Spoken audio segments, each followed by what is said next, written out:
Hey, what is going on? It's the Mexnadian coming to you guys with a brand new video, and today I'm going to talk about the 2023 Detroit Red Wings Prospect Tournament and my thoughts on it. So, if any of you, like I did, watched the Prospect Tournament this weekend, it went from Thursday to Sunday. The Detroit Red Wings took on Dallas Stars, Columbus Blue Jackets, and the Toronto Maple Leafs in their prospect. And so, it was not a good weekend for the Red Wings, obviously. And we're going to start off with that's the wrong game, my bad. We're going to start off with the first game they played on September 14th, Dallas versus Detroit. Detroit lost 4-2, and some of the highlights of this game was Soderblom scored from Hannes and Danielson, Tuomisto scored on the power play, and that was it for Detroit. But with this game, and pretty much the whole theme this year for the prospect tournament for Detroit was goaltending. Goaltending and defense. Now, Detroit prides itself on its high-end and high-quality defensive prospects. The problem was, most of them didn't play in this tournament. The only defensive prospect that is projected to be in the NHL anytime soon whatsoever was William Wallinder. So your top pairing defenseman for this entire prospect tournament was William Wallinder and Antti Tuomisto. And if Tuomisto's on your top line, you're not winning very many games. Now, I like Tuomisto a lot. Dude's fucking huge. He's like 6'5". But he's just another, Gustav Lidstrom type. He is solid defensively for the most part, but is almost a complete black hole offensively. And he's very sketchy on defense, too. So, the only reason Detroit signed him was because they needed right-handed defensemen in the prospect pool, but now they've got quite a few of those. So, the Soderblom goal from Hannes and Danielson was really good, if I remember correctly. It was Soderblom on the side of the net, burying it from I think a rebound or something like that, or just a missed pass in general.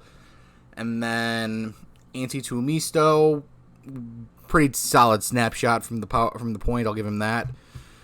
But yeah, this overall was a solid game for the Red Wings forwards, and that's going to be the theme for pretty much the entire prospect tournaments, as you can see with the Red Wings and Blue Jackets game. One thing that stood out tremendously in this game was Sebastian Cossa. I love Cossa, and he made great strides in the ECHL, and I hope that continues. But he did not look good in the prospect tournament almost whatsoever. Now, a lot of these goals weren't really his fault. I will say that. There were quite a few that it was just a complete collapse of the defense. But Detroit started this game off strong. They scored the first three in one period, and then Adam Fantilli showed up, and then it was all over. They went up 4-1 in the second period, but then it was just all Blue Jackets from there, essentially. Juracek from Fantilli, Dumas from Fantilli. Fantilli just basically made fucking mincemeat of the defense. Like, he scored a hat trick in this game. It was an empty net, mind you, but I think he had 5 points total in this game. And so, like I said, Detroit's forwards are peak. They are really good. They all look really good. Especially in this game, they all looked really good. It's just that defense was very much lacking, and Sebastian Cossa, I think, gave up, 1, 2, 3, 4, 5, 6, 7. I think he gave up 7 or 8 of the 10 goals that Columbus scored, so it was not good for Sebastian Cossa. But, like I said, the upside, our offense looked really good. Next, you have the Toronto Maple Leafs and the Detroit Red Wings game that happened yesterday on Sunday. This was also another solid game for both the forwards and the defense. But this game was over the moment Cossa came into the net. I'm sorry. It was just, once they put Cossa in the net, it was pretty much done, sealed, and written. The only way they could have survived it was if the Red Wings forwards managed to score, 10 goals. There was almost no stopping the Maple Leafs from scoring once Cossa went in net. And Jan Bednar played fantastic. Jan Bednar kept them at a big old goose egg the entire time he was in net. He looked solid. And I know the whole point of the prospect tournament isn't to win, it's to get the kids and everybody in your prospect pool time to get used to each other, develop, see how they play at a somewhat NHL pace. But you do still want to win. Everybody on the ice wants to win, and I'm sure the coaches want to win. And so I understand pulling Bednar to get Cossa back in and get him some ice time. But the fact of the matter is, the moment you put Cossa in the net, literally, I think 30 seconds later, Toronto scored. And then 10 seconds later, Toronto scored again. You could see it here. This is literally maybe 30 seconds right after Cossa went in net. Little over 50 seconds later, they score again. 2 minutes later, Lombardi scores. Then you get into the third period. 50 seconds in, Toronto scores. Minute after that, Toronto scores. 6 minutes after that, Toronto scores. And like I said, I like Cossa. I really do. He's got such potential, but he's not showing what he is capable of. He's just not. And I'm sorry, but you shouldn't have pulled Bednar, even if you wanted to give Cossa games. He started the first two. Straight up, he started the first two games. I don't even know why you played him the third game. It was a back-to-back game for him. So I don't know why you wouldn't just put Bednar and then whatever their third goaltender's name was. I can't remember his name for the life of me. Yeah, I can't remember what his third goaltender was. But yeah, look, Bednar had a shutout the entire time he was in net. So I don't know. It's, like I said, it's a prospect tournament, and you can't expect an incredible amount from these prospects unless you're a Bedard or a Fantilli or a Carlson. It was just shattering to watch Cossa get lit up like that, and watching our defense crumble, even though Detroit prides itself on its defensive prospect pool depth. So, like I said, the theme was defense was very weak, and goaltending was even weaker. And the goaltending was only weak because Cossa couldn't save anything to save his fucking life. So, if you scroll down here, Sebastian Cossa, 21 shots, he only saved 15 of them. So, you can even go over to the Dallas game. Cossa let 2 in, Bednar let 1 in. So, it was Macha, by the way. But the thing I noticed with it, like I said, our offense looks fantastic. Lombardi looked fantastic. Soderblom looked like Soderblom. He looked fantastic. Hannes looked really well. Looks like he's putting it all together finally. Danielson, cool, calm, collected. Punnett he's a menace.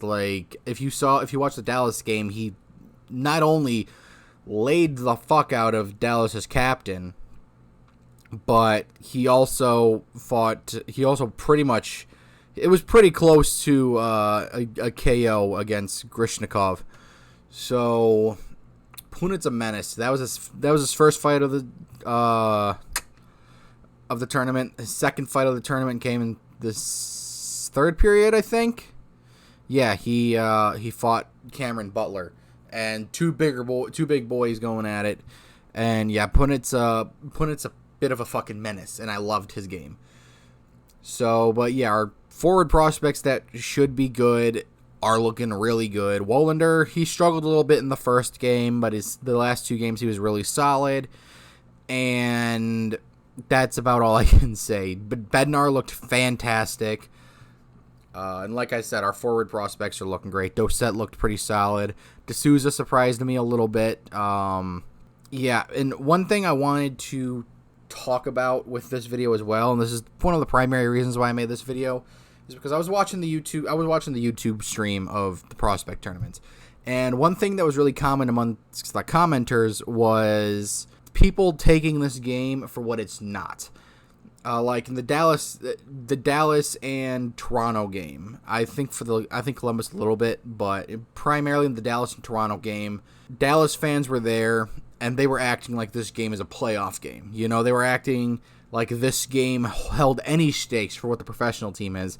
Because let's face it, unless your name is Connor McDavid, unless your name is Connor Bedard, Adam Fantilli, Leo Carlson, or 1 or 2 other guys, you're not playing in the NHL this year.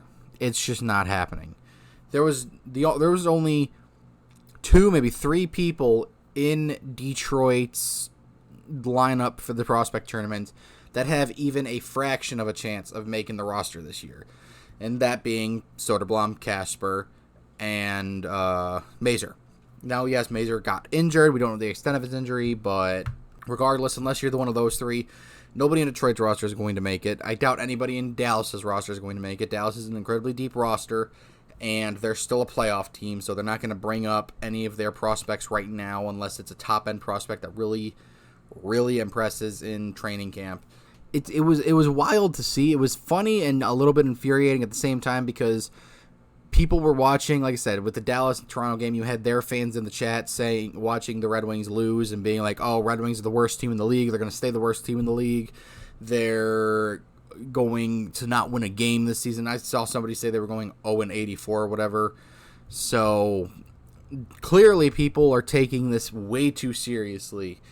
And I even seen Red Wings fans in there saying that Detroit, for all those years of sucking, couldn't put together a good prospect pool and are going to be awful for years to come because of it, and we should fire Yzerman and all of the scouting and whatnot. And I'm sitting there thinking, none of these guys are over 20. Like, I think Soderblom's the oldest person there, and I don't even think he's over 20. I think he's 19. He might be 20. But it's just incredible that people put that much stock. I can check here. He's 21, I think. Yeah, almost all of them are under 20. Like Kasper is 18 or 19. Doset's 19, I believe. He's 19 or 20. Mazur is 18. Lombardi's 18. Wallander's 19, I believe. And same with Columbus, Dallas, and Toronto. None of these guys are most of them aren't drinking age. Like, unless you're in Canada. But most of them aren't drinking age in the United States. And people are acting like this is going to determine how their professional team plays. How the people who have proven they could be in the NHL for an extended period of time, if not most of their careers, are going to play, is purely based off of how these 18 and 19-year-olds play, essentially. That's what people are talking about. And it's wild to me that people think that. Because if you look at the facts, none of these kids have played on the same team together. There may be 1 or 2, but most of them have never played together. A lot of them have played against each other. And they're still developing. Like, if you watch the games weren't fluid at all. They were clunky. They were messy. Nobody made very seldom were people making incredibly clean plays because these kids aren't used to playing together. That's the point of this prospect tournament, is to get people to know how to learn to play with each other. Like I said, that's just something that bugged me a lot through the whole thing. Is people putting more weight on the shoulders of these kids than is deserved. Because realistically, like I said, these 18 and 19-year-olds, they're not going to make any of these teams this year, likely. Most of these teams, Columbus, yeah, Fantilli's going to make it, like I said. But when it comes to Detroit, their depth, they got incredibly deep, so in order for any of them to make it, they got to really, really impress in training camp. Dallas already has a deep team because they're a playoff team. They're going to have to really, really impress there. And same with Toronto. Toronto has an incredibly strong team, at least as far as offense goes. So you're going to have to really show that you can do something different to make it into that lineup. So it's, like I said, it's not the biggest thing in the world. It's just something that irked me. It was just unbelievable to me that people were acting like this was a playoff game, essentially. But anyways, thank you guys so much for watching. Let me know what you guys think in the comments below. Let me know what you guys think of the performance of the Red Wings or your favorite team in the comments.